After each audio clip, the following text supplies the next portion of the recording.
藤さん、こんにちは。はい、こんにちは。前回の動画でどう曲がりましたけど、はい、その後いかがでしょうか。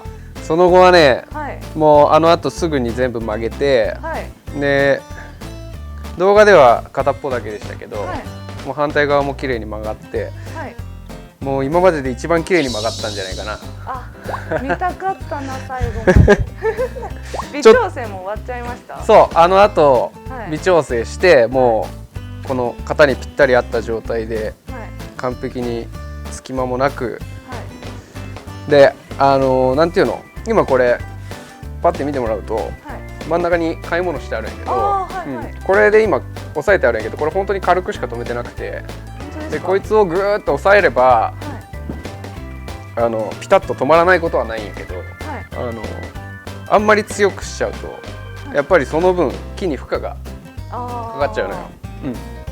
だからなるべくここはもう本当に支える程度に止めるのが理想やから。じゃあもう理想通り。そう、理想通り。今回はもう言うことなしかな。100点満点。100点満点。でせっかくなんでちょっと近くで見てもらいましょうか。あ、いいですか。はい。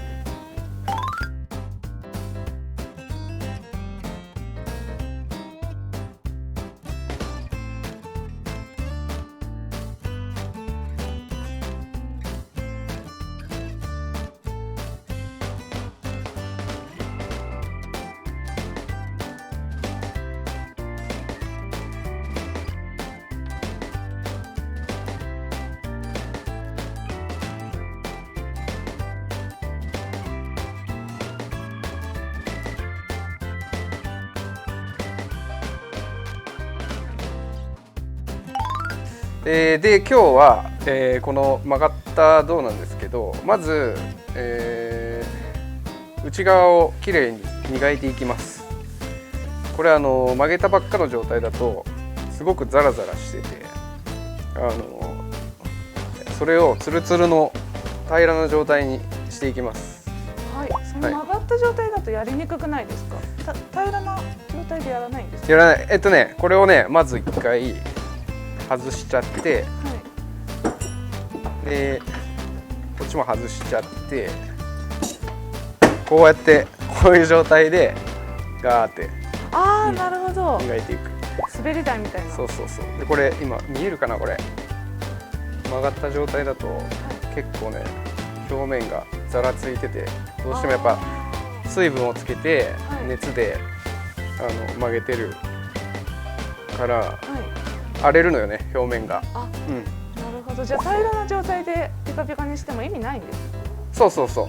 だから先に磨いてもダメなのよ。この曲げてから磨かないと。でやっぱり細かい番手で磨くっていうのは、見た目も当然綺麗になるし、多分撥水効果もある。やっぱりさ、このザラザラしてるってことは、大きく書くとこうデコボコしとる。でそこにやっぱ水がかかれば当然やっぱ染み込んでっちゃうから、それを細かい番手で磨いてやることで、表面が均一になると、より水も弾きやすくなる。よっぽどね、この中を水浸しにすることなんてまずないと思うけども、やっぱり湿度、湿度の影響は受けるから、なるべくそういうリスクも避けたいので。で、まずこの内側をきれいに磨いていきます。磨くの大体外側だけだと思ってました。いや、内側はね、これね、もう本当うちの先代の社長もよく言ってたけど、目に見えないところほど気を使えと、いう教えがあって。なるほど。じゃあ引き継いで。そうそう。本当に目に見えなくてもやっぱり、というかむしろ目に見えないその内側の方がやっぱりね重要だったりするんで、そういう内側の目に見えないようなところもしっかり丁寧にきれいに仕上げていくっていうのを、大事にしてます。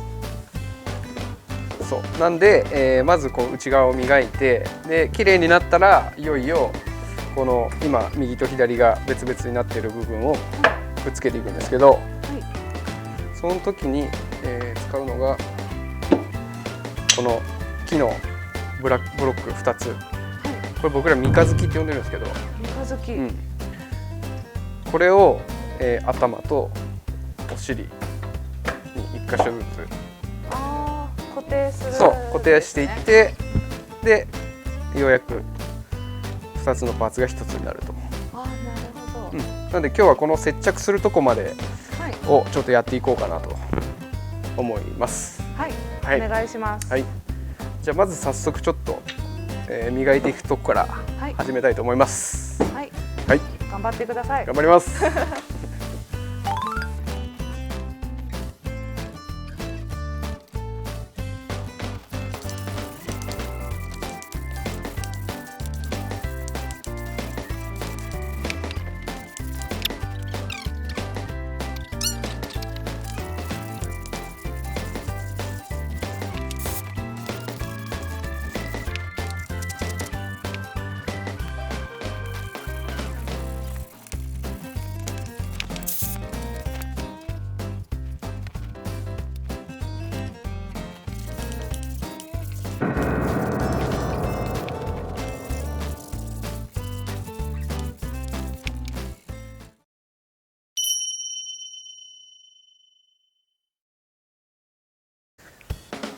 はい、とりあえず磨きが終わりましたので、中もとっても綺麗になりました。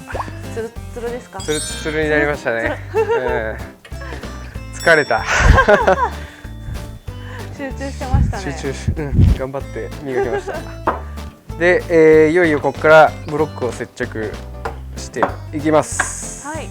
これがね、本当に神経を使う、毎回接着は。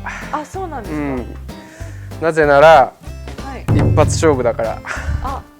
そっか、剥がせないんですよね。そう、もう一回つけちゃったらね、このずれないようにとか、そういうのを気をつけながら、しかもこういうもうここで使うボンドは乾くのがめちゃめちゃ早いから、もう瞬殺。そう、瞬殺。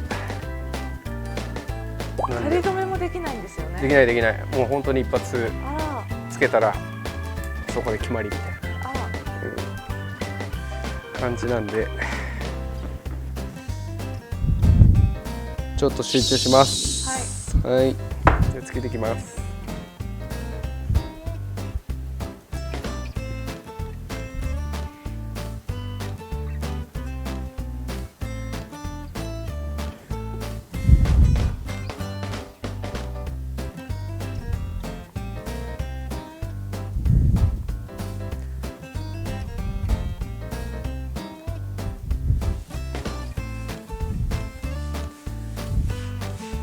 僕がボンドを伸ばすのは多分大概の人はなんかヘラとか使って伸ばすんですけど、なんで指でめんどくさいからあと意外にね、この指で伸ばした時すのがね、結構綺麗に伸びるんよね。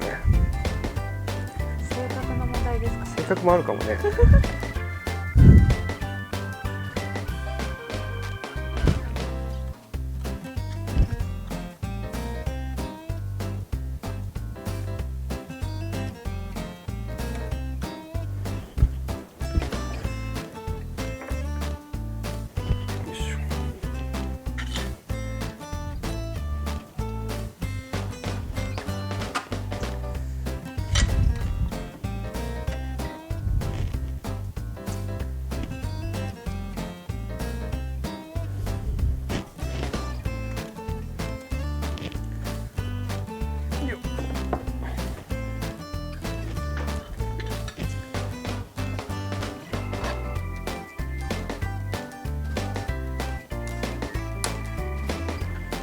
ガチガチに固めますね。そう、ここはねしっかり圧着しとかないと、ボンドはしっかりつかないんで、やっぱりね木と木がしっかり密着してないと、完璧な接着とは言えないんですよね、これ。ちょっとでも隙間があるとそこから剥がれちゃったりとかいうことがあるんで。ボンドもじゃあ部分的じゃなくて全体に、そう、全体にしっかり塗ってちょっとはみ出すぐらい。それぐらいつけなきゃいけないですね。そう少なすぎてもダメやし、逆に多すぎてもダメなんやけど。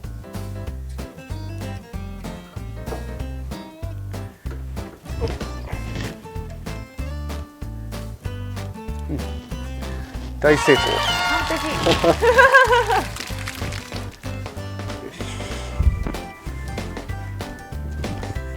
で続いて後ろの方もつけていきます。片方つけるとやりにくそうですね。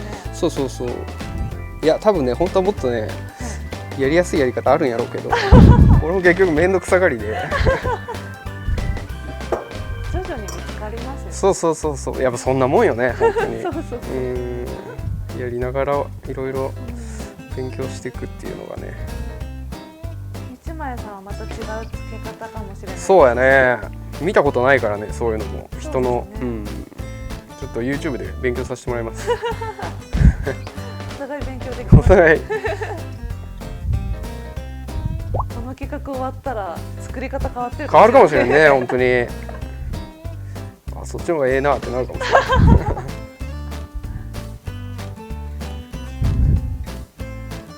もう指で接着剤を伸ばさなくなるかもしれない。そうですね。逆に道前さんが指でやり始めるかもしれない。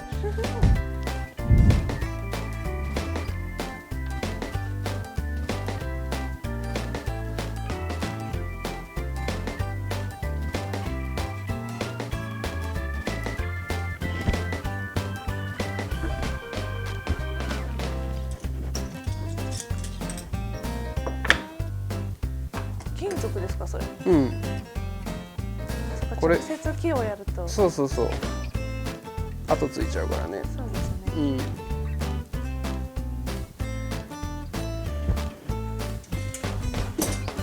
ょっと大変なんやけど。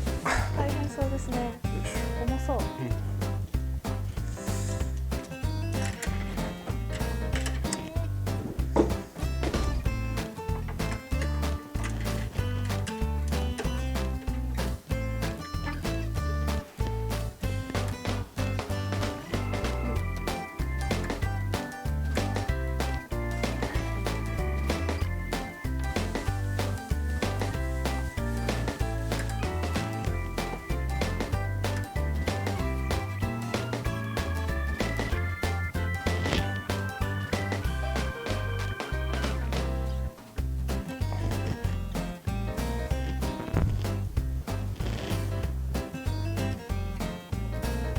どうですか？バッチリですはい、これで、銅がやっと左右くっついて、はい一つになりましたね。次乾いたらはい剥がしてみますんで、はい。またその時をちょっと楽しみに。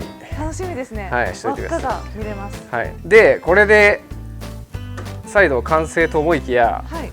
まだもう一工程あって、ほ実はう。はい。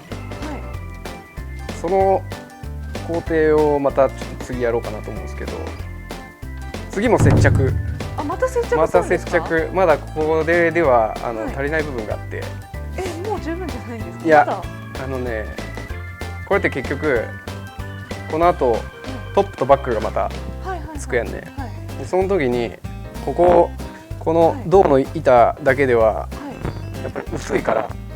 全然その接着面積が足りてないのね。なんではい。その表と裏をくっつけるためののりしろあーになる部分をちょっと分また厚く。そうそうそう次は、はいつけていきたいなと思います。はい。はい、また見せてください。そうですね。じゃあ今日の作業は、とりあえずここまでかな。はい。はい、お疲れ様でした。お疲れ様でしたありがとうございます。はい、ありがとうございます。はい。誰にも見